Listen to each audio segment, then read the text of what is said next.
খুলনা ডুমুরিয়ায় চণ্ডীপুরে বিএনপির মহিলা দলের উঠান বৈঠক অনুষ্ঠিত।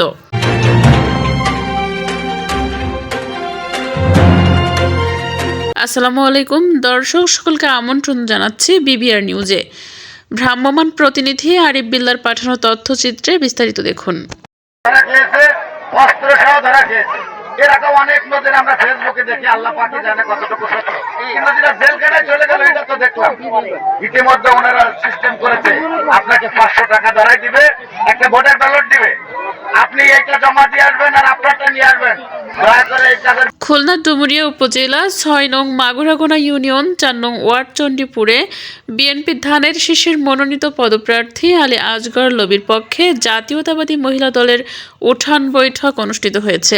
6 ফেব্রুয়ারি বিএনপির ওয়ার্ড সভাপতি শেখ নওয়াব আলীর সভাপতিত্বে যুবনেতা আব্দুর রহমান রিপন শেখের সঞ্চালনায় মহিলা দলের উঠান বৈঠকে প্রধান অতিথি হিসেবে উপস্থিত ছিলেন ডুমুরিয়া উপজেলা বিএনপির যুগ্ম আহ্বায়ক ও ইউনিয়নের নির্বাচনী পরিচালনা কমিটির আহ্বায়ক হাবিবুর রহমান হবি, বিএনপি সভাপতি হালদার শাহাদাত হোসেন, ইউনিয়ন নির্বাচনী কমিটির সদস্য সচিব শহীদুজ্জামান শহীদ, ইউনিয়নের যুগ্ম আহ্বায়ক শেখ হাফিজুর রহমান সেলিম, মাস্টার নজরুল ইসলাম মহসিন, ওয়ার্ড সাবেক সভাপতি বাইজিদ মোড়ল, ওয়ার্ড সেক্রেটারি আব্দুল গফুর শেখ, নির্বাচনী কমিটির আহ্বায়ক জাহান আলী শেখ, চৌধুরী আসাদুজ্জামান, মহিলা নেত্রী চৌধুরী মেরি আক্তার, বিএনপি যুবনেতা ও মেম্বার পদপ্রার্থী মকবুল হোসেন খান, বিএনপি যুবনেতা কামরুল ইসলাম গাজী, আব্দুল জলিল শেখ, আলতাফ শেখ, রায়হান শেখ, মাহবুব খান, সেলিম খান, শফিকুল ইসলাম, সাংবাদিকবৃন্দ, বিএনপি বিভিন্ন শ্রেণীর নেতৃবৃন্দ উপস্থিত ছিলেন।